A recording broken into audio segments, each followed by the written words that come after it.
Hello! Today I'm going to be making Venison Wellington, which is a variation on the classic beef Wellington, except that I didn't have any beef tenderloin and it's really difficult right now to find a lot of specialty meats such as beef tenderloin that isn't a giant Costco size $89–90 chunk of meat. And I just so happen to have a little brother who gave me some venison recently, so I decided that I'm going to make do with what I have. Also going to be a keto version of Venison Wellington, so it's gonna be real new, and hopefully this turns out successful and doesn't turn into a giant failure like my keto risotto did in the fail soup episode that I did a couple weeks ago. So let's get started. So to get started on this recipe, we will be using mushrooms that have been trimmed, a red onion, shallot, garlic, bacon, butter, a venison tenderloin, and of course salt and pepper.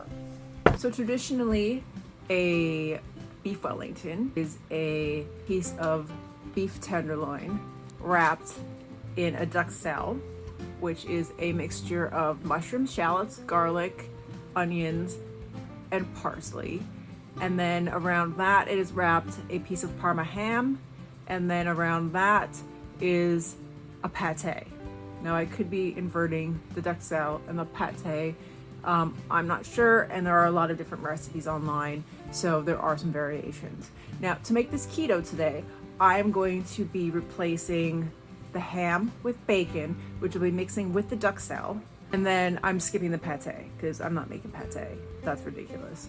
And then on the outside of this is usually wrapped puff pastry, but because puff pastry is not keto friendly, I'm replacing it today with a version of a fathead dough, which is a type of dough used very commonly in the keto lifestyle. For anybody who doesn't know what venison is, in this case it is referring to deer. So venison can also stand for antelope or elk or probably even moose. It's generally a wild animal that is hunted, and so usually sometimes you'll find venison and it'll mean something other than just deer. One of the nice things about venison is that it is low in fat and calories and is much leaner than beef. Venison is also high in zinc, which is important for a well-functioning immune system. Venison is also very high in protein and has about 5 times as many omega-3s as beef does. It's also very high in fat-soluble A, D, and K vitamins. It's also full of B vitamins, which are important for converting food to energy, as well as DNA synthesis and hormone production. So it's believed that beef Wellington comes from British cuisine, but it also has roots in the French cuisine. The French have a very similar dish called filet de boeuf and croute, which means fillet of beef in pastry. Fun fact, beef Wellington is considered a pie. First thing we're gonna do is prepare the venison tenderloin so that it can sit on the counter and come to a bit of room temperature, because it's always best to cook your meat at room temperature just to take the refrigerator cool off of it. 2, we're going to work on the duxelle because that is something that can be made and set aside. 3, we're going to work on the flathead dough because flathead dough has to be worked with fairly quickly, because once it starts to cool down too much, it gets really difficult to work with. 4 will be the assembly of all elements of the recipe. All right, first thing we're going to do is take this tenderloin out of the package. So we're angling up so that it doesn't spill all the blood all over the place.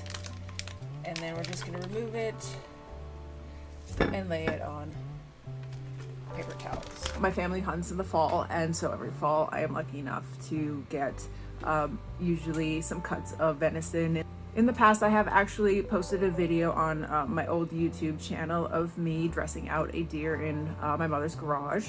I'm going to try to see if I can find that and then post it here to this channel. Okay. So this is commonly called silver skin, and if you get large pieces of beef from farms and stuff, sometimes this will be on there. And so what you want to do is remove this, because when it cooks, it gets very chewy and unpleasant to eat. What you want to do, and if I had a little bit better knife, I just have a basic set of knives, so I'm just using a regular paring knife. If you had a knife that you use for sort of filleting fish or anything, I would recommend using that. So what you want to do is you want to just get up underneath the skin. Let's turn around this way so you can see it better, and stay as close to the silver skin as possible as to not waste any of the meat.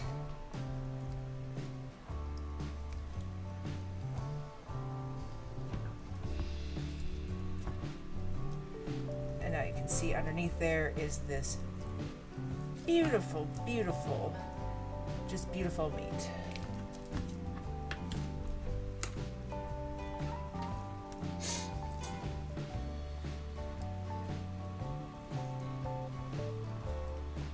Sometimes it'll be loose enough you can pull on it, but I don't like that looking all rough. Let's put these in there.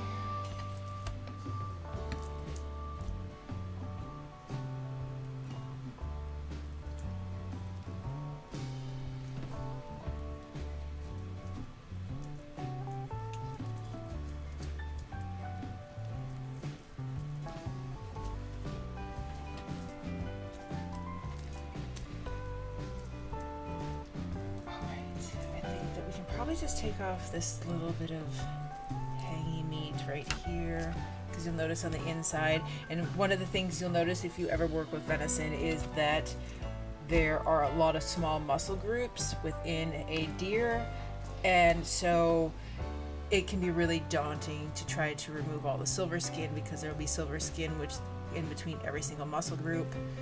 I was lucky enough to have gotten this one pretty well taken care of. So there's one. So I come from a big family of hunters, but I have never hunted myself.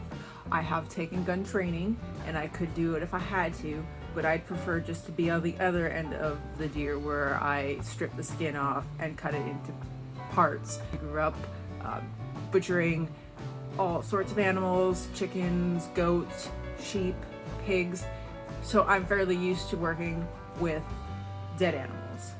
Okay. Now that these have gotten the silver skin removed, they're ready to be seasoned. So first I'll just season with a little pepper,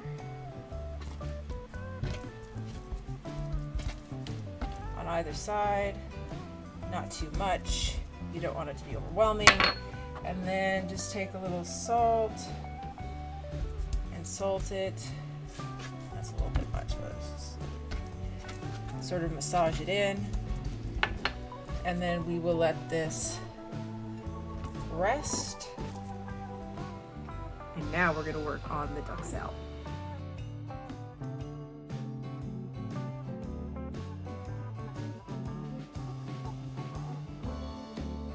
So because we want them to be smaller pieces than this will just be the easiest thing to do. Just run through here like this and just chop them into smaller pieces. Mushrooms are mostly made up of water, so that when you cook them in a pan, they will reduce quite a bit. So the pieces will actually be smaller after the cooking process. So we're just going to put these aside and get to work on the other things. Right. We have 150 grams of small diced red onion, 10 grams minced garlic, and 50 grams of small diced shallots. Now we're going to work on the bacon. So one thing you want to make sure is that your pan is not too hot, because it will cook the bacon too fast, and that is not good. Alternatively, you could bake the bacon in an oven on a sheet pan. I like to save the bacon fat and use it in a lot of my cooking. I usually cook it into a pan, and then I strain it or just put it into this container and set it near my stove where I can always dip into it if I want to add a little bacon flavor to the things I'm cooking. When you cook bacon in a pan, make sure the pan is nice and clean, and that way you can save the bacon fat for later. If you want to be really professional about it, you could also strain the bacon fat because there will always be some particles in it. I just leave it in there because I use it so fast. I don't have to worry about the particles causing the bacon to sort of degrade faster or anything like that.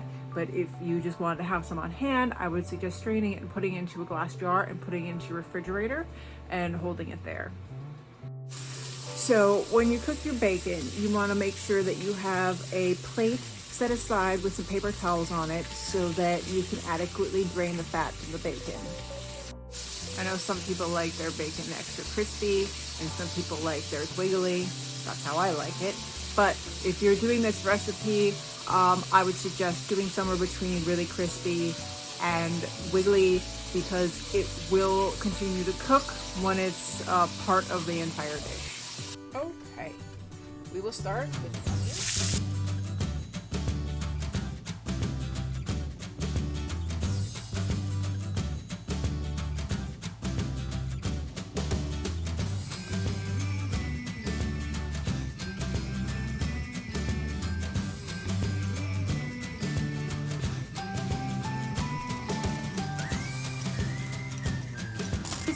While you're waiting, you want to chop up your cooled bacon and then add it to the pan when all of the ingredients start to reduce quite significantly.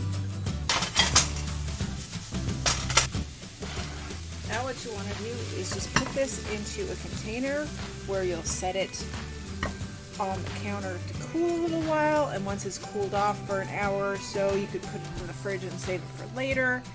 To use it another time, but just make sure that you do not put this directly into the refrigerator because it will lower the temperature of the fridge and cause the things that you have in there to spoil quicker.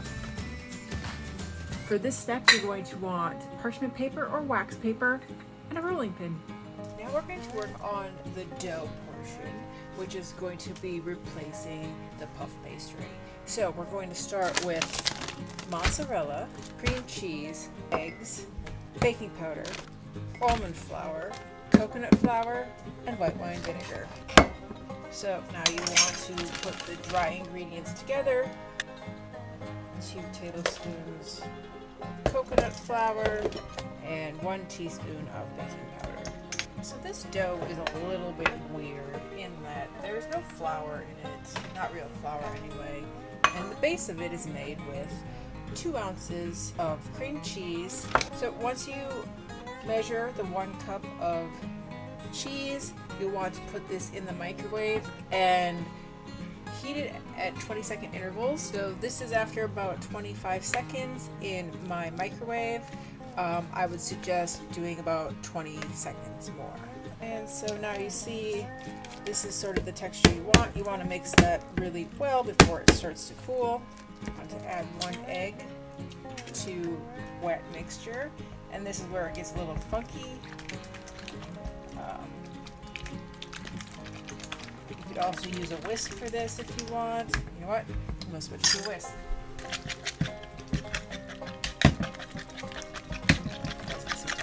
Much better. It will look gross like this. If you're used to making regular dough, this is nothing like a regular dough. And so then we're going to put a half a tablespoon of white wine vinegar in here. We're going to mix the dry ingredients a bit at a time. Get that started.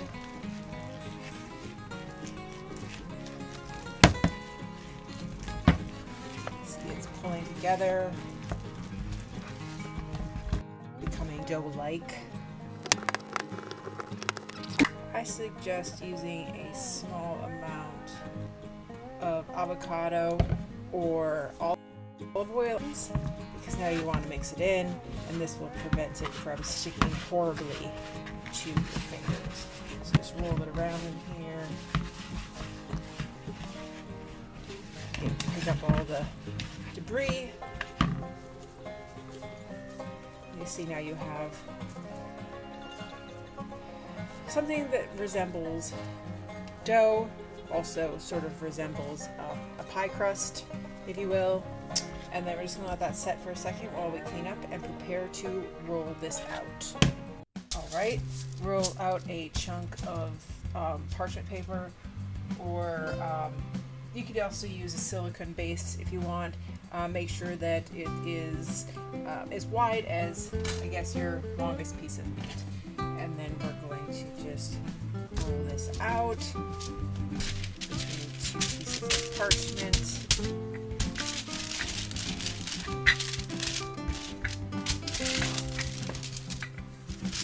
Or wax paper. Either one works. The thickness to be as consistent as possible all the way through. And let's see here. I would suggest, let's go with, I don't know, about 1/4 of an inch maybe. Let's see how that works. Now I am just going to cut it into a square because I want it to be a square.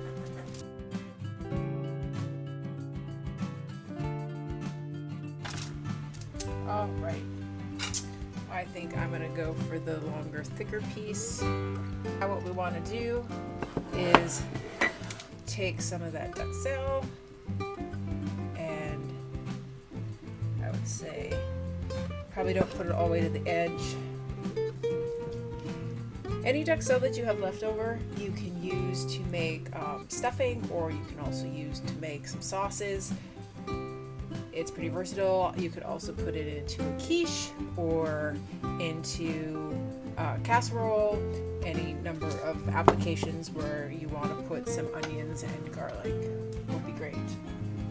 So now we're going to place the meat down, and this is the part that's probably going to be super messy. So let's roll the dough over the end, like so. Very gently continue to roll and tuck the end up along the back side. And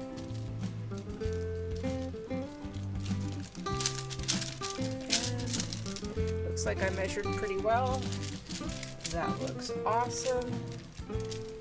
So just make sure that all the seams are shut so that it doesn't leak all over the place, and you can put this this aside and use it to decorate later if you want. We'll set this up aside here, and we'll take our excess, take a scrap piece, and we'll roll this out to about the same thinness. And then I'll take a small cookie cutter. I had a star one, so that's the one I'm going to go with today, and just make some stars. And let's decorate the top of this. And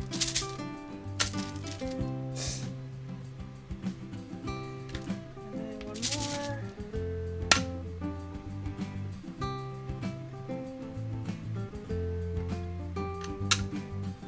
And now we're just going to actually, let's take a little of this. If you see a little crack in it, let's patch up the crack so it doesn't ooze out. And I am going to go ahead and store this in the refrigerator until this evening when I plan on baking it. All right, it's time to put the Venison Wellington in the oven. Let's see how it looks before we put it in. Now it's nice and chilled. You can see it's nice and all the seams, and it's got the nice decoration. We'll put it in for 350 degrees, and I'll start off with about 20 minutes to see how that goes. So it ended up being a little bit more crumbly than I was anticipating. That's definitely something I can work on as far as the crust goes, but it's definitely going to be an editable meal.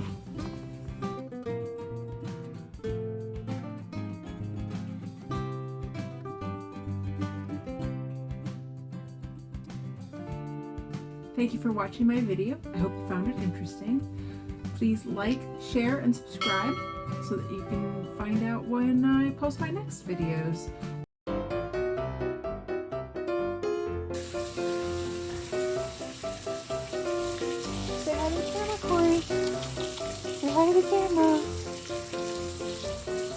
B vitamins are important for converting food to energy, as well as DNA synthesis and hormone production. Venison is also high in several varieties of vitamin D. Filet, boeuf, and croute.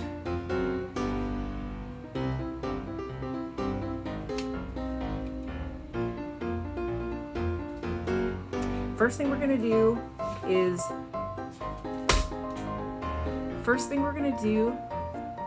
4 will be the assembly. 4 will be the assembly. It's also very high in fat soluble A, D, and K vitamins. And I'm probably going to try this recipe one more time, just to see if I get it right.